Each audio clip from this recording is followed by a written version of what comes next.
I'm Bobby BagHead, your baghead buddy, and you're watching or listening to BagHead Radio. This series featuring the many lives of harrylime.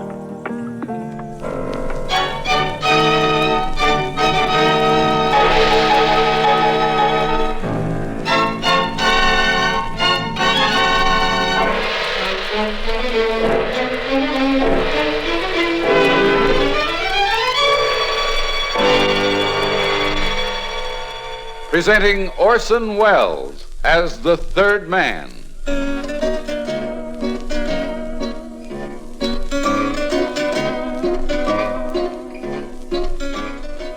The Lives of Harrylime. The fabulous stories of the immortal character originally created in the motion picture The Third Man, with zither music by Anton Karas.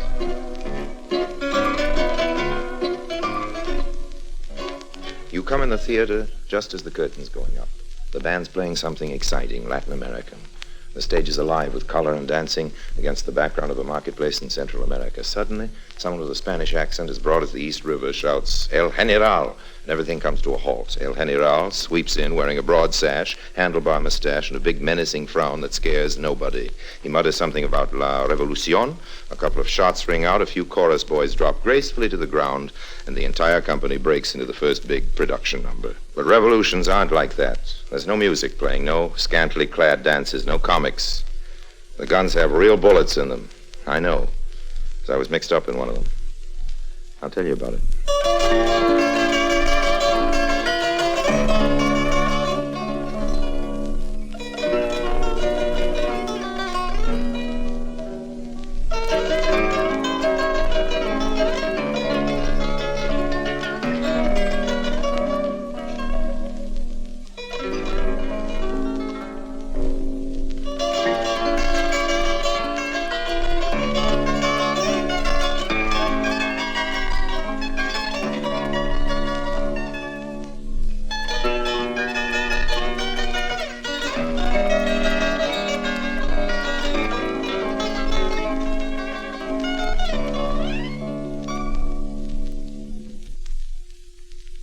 And now, Orson Welles as Harrylime, the third man in Pursuit of a Ghost.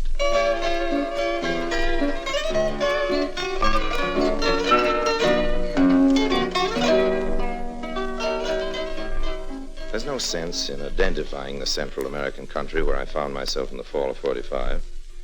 Any of those who were involved in the revolution are still alive, of course. I've caused enough trouble. Anyway, I was in a waterfront cafe in the tiny country's capital, and there were only two of us at the bar, yours truly, Harrylime, and a derby-hatted little Englishman who looked about as much at home as a burlesque queen at a church picnic. Yeah. How about having a little drink with me, Governor? Oh, thanks. I don't like drinking alone either. Oh, American, eh? Yeah. I thought for a mo you were English. Sorry to disappoint you. Oh, it don't make no difference.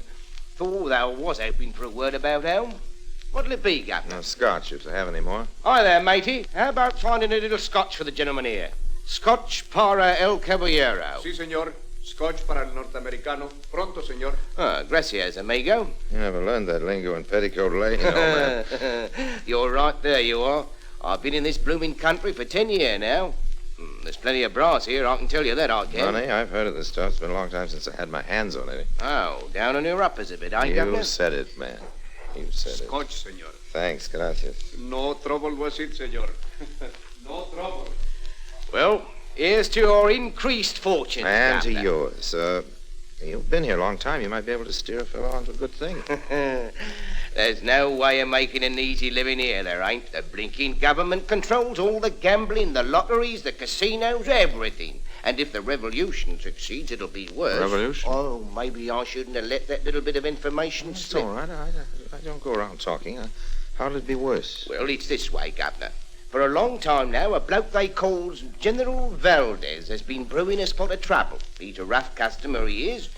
But up till now, he ain't had the money to buy arms and ammunition and hire soldiers. And now he's got the money. No, that he has. A gent from the States is financing him. American financing the revolution? One of them blokes you call gangsters up in the States.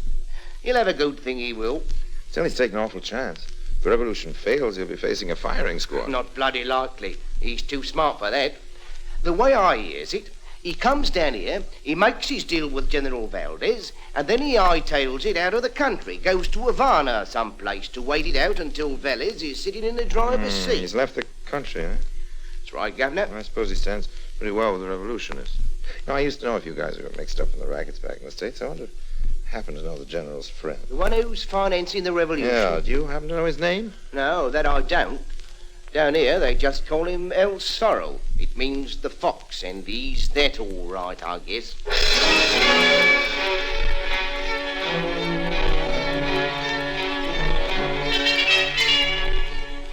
The way I saw it, this New York gangster wasn't going to be the only foxy guy to make a good thing out of the revolution.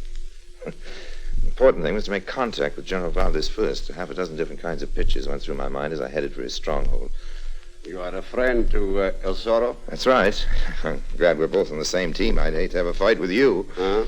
You're the biggest and strongest looking fellow I ever saw outside of a sideshow. You are a friend of El Zorro, huh? He told me to come down here from New York. We were pals together back there. I guess he had some sort of job lined up for me. I'd like to talk to General Valdez about it. All right. General Valdez will speak to a friend of El Zorro. Follow. Bien. Es Jose, el general.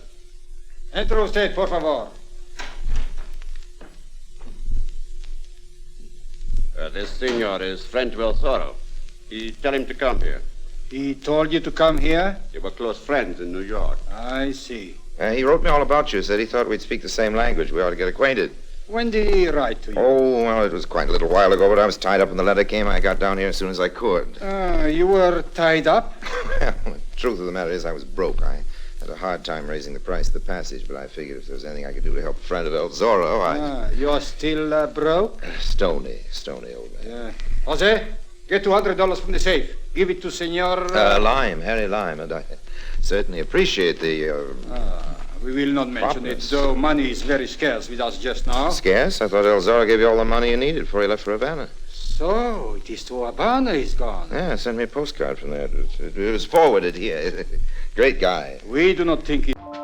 Sorry to interrupt, but I just wanted to take a second to remind you to like and subscribe, comment below. He's such a great guy. What? Here's the money, senor. Oh, thanks. What's the trouble between you and El Zorro? He's a very clever man. We made an agreement. Perhaps one you knew about. Oh, sure. He was to finance half of the revolutions, my compatriots the rest. Yeah, sure, I knew all about that. He was to handle the fighting, he was to take care of the finances, the procurement of guns and ammunition. $1 million that we have collect, we turn over to him. And by morning, he had disappeared. So he's in Havana, eh? Well, that's what I heard, but You will go to Havana and bring him back. What? You will need money in your pocket, of course. That is why we have given you part of what little we have left. But you will not double-cross us. You will be watched at every moment. Should you make one false move, a bullet will enter your back. Look, I think I ought to tell you something. I'm not a friend of his. I never met him in my life. I don't even know what he looks like. It's a big joke here. Senor Lime is very comic, gentlemen. Not being funny, I never heard of this guy till this morning. Cockney I met in a bar told me about him. The bartender, remember? It was a little cafe near the Plaza de Madrid. It had roosters painted on the walls. Cafe El Gallo.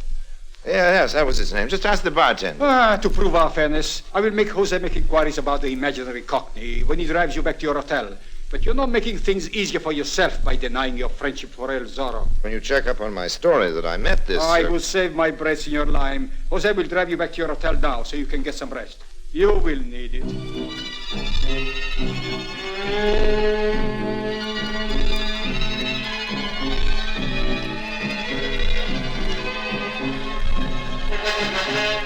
When the gargantuan Jose dropped me at the hotel, I went in one door and out the other, and then I hurried to the railway depot, bought a ticket on the first train out, which wasn't until 3 a.m. Wandered for a few blocks until I saw the reassuring sign, Polizia. Never had any love for the police, but now they represented some protection from General Valdez. After all, he was a revolutionist, an outlaw. Thought gave me a little comfort. I headed into a nightclub across the street and sat down amidst chattering cocktail drinkers. Hadn't been there long when my eyes were suddenly drawn to one of the most seductively beautiful women I've ever seen. She was a tall, slender brunette. She was sitting alone. There was invitation in her eyes. I armed myself with a couple of glasses of champagne, one in each hand. I walked over to her table. You know, it's strictly against the law for beautiful women to sit alone in bar rooms without a drink. I was waiting for a friend. Well, I'm very friendly. I come bearing champagne. If I sat down, would you scream for the manager? I would not scream very loud. It is bad for my voice. Ah, you're a singer. I knew it. It was your artistic appearance that appealed to me. That's really why I made like a St. Bernard. Well, I would like a drink, but you look more like El Lobo to me than a St. Bernard. El Lobo is the wolf in Spanish. And you don't like wolves in any language, no? No, I don't mind. As long as their claws are not too sharp.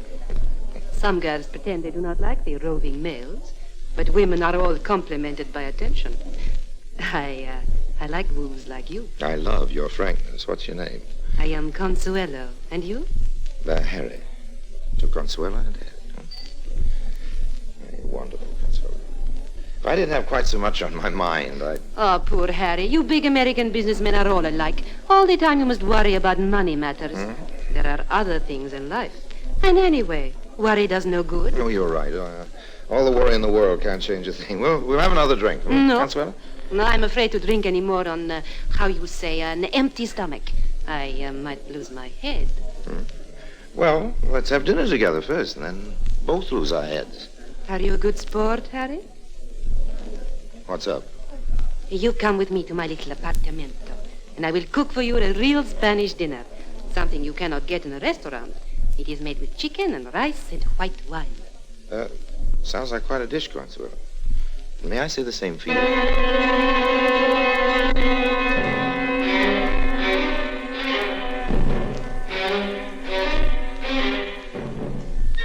When she'd given the cab driver her address, Consuelo slithered back in the seat and melted in my arms.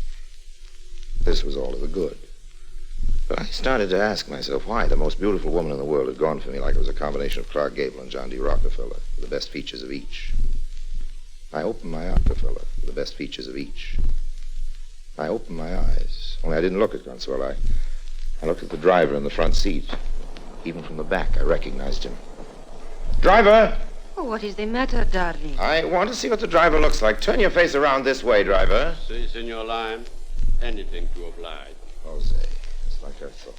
You should have begun to think before you bought the ticket at the railway station. Taken in by the oldest dodge in the world, harrylime. Now, do not let us forget our manners, darling. I walked right up to you. You didn't even have to wiggle your little finger. Why are you taking me in this rattletrap, Jose? Oh, not far in this, Senor Lime. But this is only the first leg of your journey to Havana. Still the same old record, huh? Did you find out at the cafe that I was telling the truth about the Cockney? I've made inquiries all over concerning a Cockney. General Valdez is right. There is none in town. The bartender, what did he say? Didn't he remember me? He remembered you well. He said you drink scotch. Yes, I drink scotch, but, He said you were in there all alone. You did not talk to anyone in the cafe.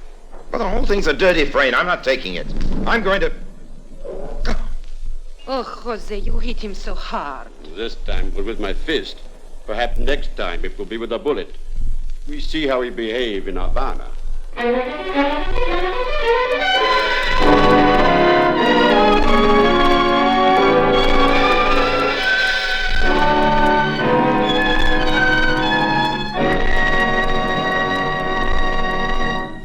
Orson Welles returns in just a moment as the third man.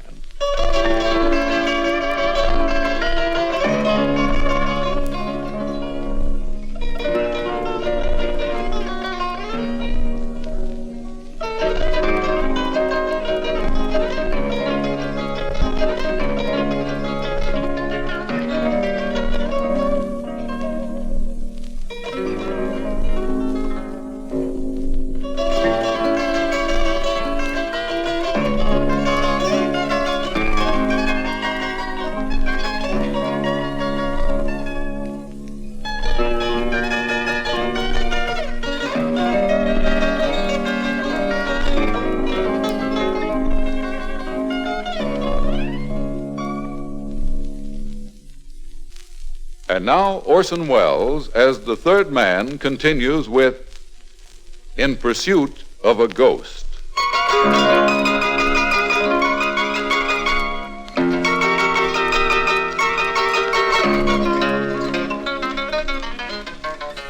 Everything was black and purple, with nice little polka dots of green light. This went on for a couple of 1,000 years. Then I realized I was lying down and the bed was soft, but it kept pitching, sliding out from under me. I could feel the throb of a ship's motor. He's waking up, General. For a while I thought you never would. I hate pulling a line as old as this, but where am I? We are on our way to Habana, Senor Lyon. Yeah, I guess that. But this ship. A private yacht a friend was kind enough to lend us. We are the only passengers aboard, and the crew are all very loyal to me. That should answer what you really want to know. You're going ashore to find your friend, to bring him and the money back here. Jose and I will wait on the yacht for you. Jose's a very rough-looking customer. Yes, Jose, I think you could influence my friend more easily than I. Neither Jose nor I dare show our faces in Havana. Were our presence known there, it would ruin everything. No, Senor Lime, you will do the job for us. But you will be watched by our friends, watched every second of the time. Look, old man, this whole thing is pretty silly. I don't even know the man I'm supposed to find. The statement is ridiculous. We will not go into that again. All right, so he's my pal. My pal. I'm supposed to get him to leave Havana and come aboard this yacht. Do you mind telling me how I do it? That is your problem, senor. But I can tell you this. If you fail, you will not leave past tomorrow night. By 2 in the afternoon, I checked in at the Hotel Nacional, wandered along the Prado, looking at all the sidewalk tables for somebody who might look like a resourceful New York gangster. And I'd consumed half a dozen daiquiris at Sloppy Joe's, but I wasn't any closer to the solution of my problem, finding a man I didn't know, making friends with him, and persuading him to tuck $1 million in his pocket and come aboard a strange yacht. But if I didn't get back to the yacht with him, well, there wasn't any sense in speculating on that. I'd seen the look in Valdez's eyes. The general was playing for keeps. I walked for endless miles. I took buses. I traveled by cab. Finally, at 3 a.m., I landed about 4 miles out of the city on a little street they call Hot Dog Alley, a sort of skid row lined with Roomba palaces. And there, at a table in one of the noisiest of the joints, I saw him. I knew it was him, tall, dark, and just reeking with rotten money. Also sitting beside him, holding his hand and nuzzling up to him, was Consuela.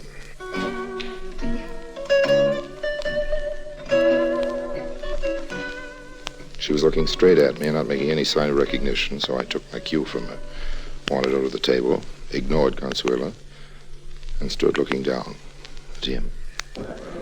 Hi there. Yeah? Oh, I thought for a minute there I recognized you. Maybe I've seen you someplace. Do you happen to be from New York? Go away. Can't you see I'm busy with a lady? Funny, you sound like a New Yorker. Okay, so I'm a New Yorker. A scram.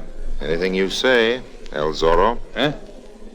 Where'd you get that name? We can talk about where I got it if you really want to be a little friendly. Okay, so we'll talk. Only this ain't the place. I'll get rid of the babe and meet you somewhere where we can be alone. Where you stopping? Nacional. Go back there and go to your room. I'll call you in an hour or so. Who do I ask for? Harrylime. Be waiting for your call, pal.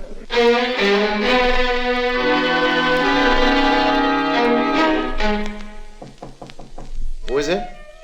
It is Consuelo. Let me in. All right, babe. So now you're in. Comes next. Please, we have not much time. Please do not fight with me. I did not know they were bad men, honestly.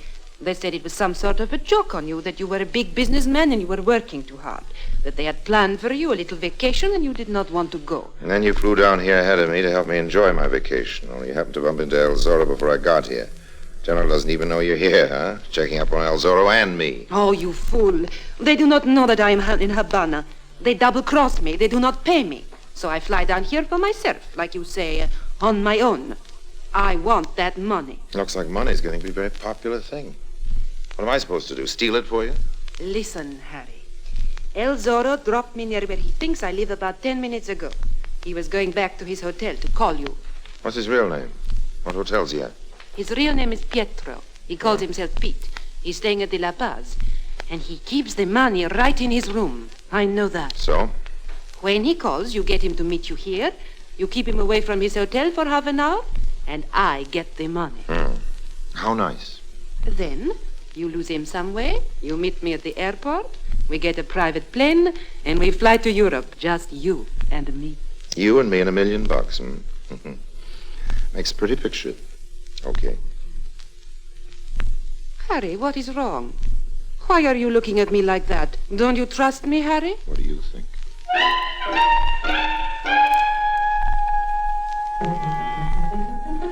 Of course I trusted her.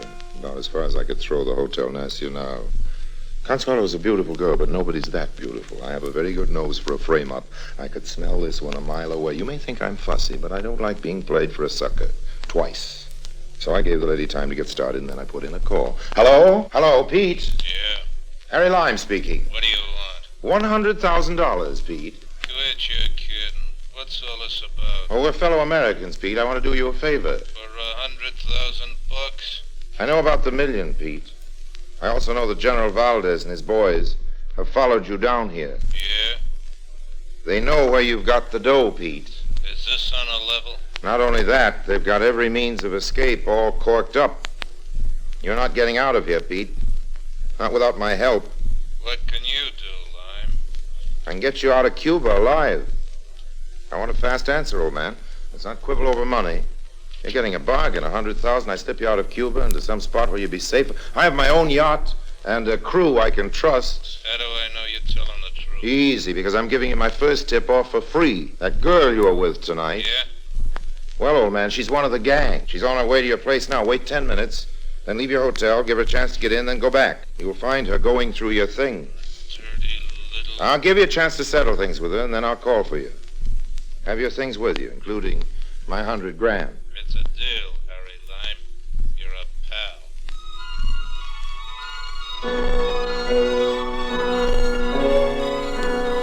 pal. There was a big crowd outside the La Paz Hotel by the time I got there. It seems a beautiful girl had been arrested robbing a room. The police took her away. Bye-bye, Consuelo. Peter was waiting on the corner. He got in my cab. A few minutes later, we were in a tender heading for my yacht. I appreciate this, Harry. Oh, that's all right. There ain't many guys that do this, not even for 100 G's. Here, want to count it? 100 bills, $1,000 each. No, man, I'll check it later. That's the rest of it in the black bag? Sure, I bring all the dough. You don't worry, I'd leave it in Cuba. No, I guess you would. Where do you think you want to head? South America, maybe. I guess I better talk it over with your captain. Yes, that's a good idea. Well, this is my boat we're pulling alongside of now. Hey, this is a pretty fancy boat. Well, climb up, old man. Okay. Now just swing yourself over there. That's the boy. Hey, pretty nice here. Yes, shipshape. Which way are my quarters? Go in here to the bar first. What do you say? Okay, but let's make it a quick one. I'd like to get some sleep as soon as you show me where I can flop. I'll show you where you flop, Belsoro. Jose. And there's another friend of yours behind you.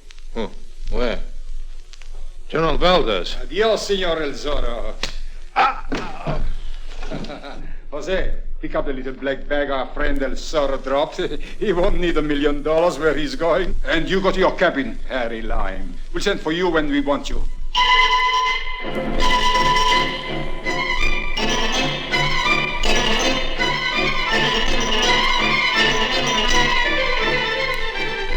I've never been very fond of unnecessary arguments, so I went down to my cabin, threw myself on my bunk. I hadn't eaten since I landed in Havana and had too much to drink, but it wasn't only the liquor. I was tired, too. Dead tired. Dimly, I could hear the anchor being raised and the engine starting up. And then suddenly, all Hades broke loose. Now,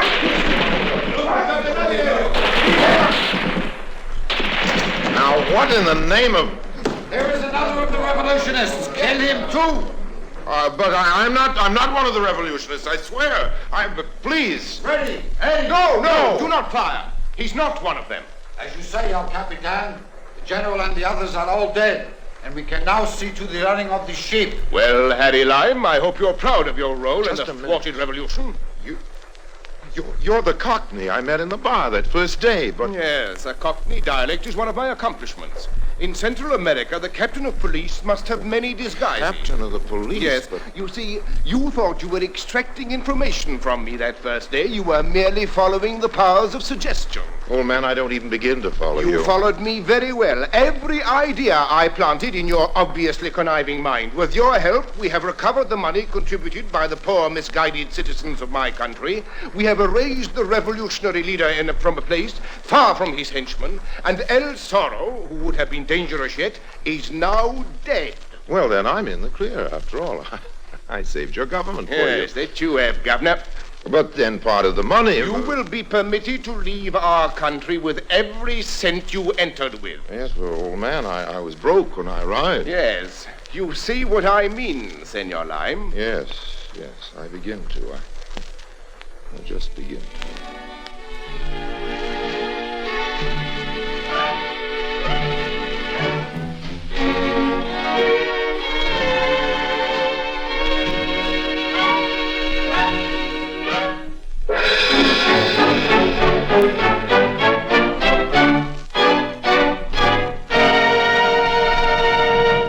Harry Lime returns in just a moment.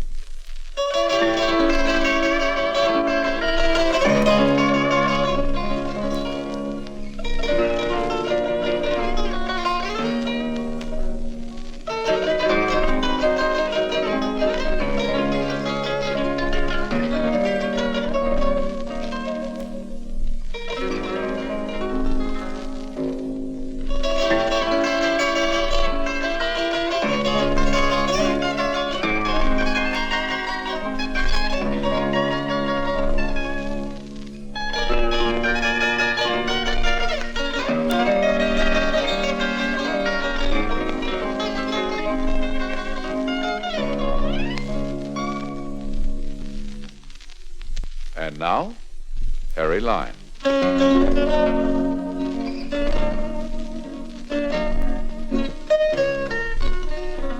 My only comfort was the cozy feel of a roll of greenbacks, 100 grand warming my breast pocket. Cerny was a smart cop, but he didn't know about that. But we do, don't we?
Once again, I'm Bobby BagHead, your BagHead buddy, and you've been watching or listening to BagHead Radio. Please click like and subscribe, leave any comments down below, and stay tuned for more.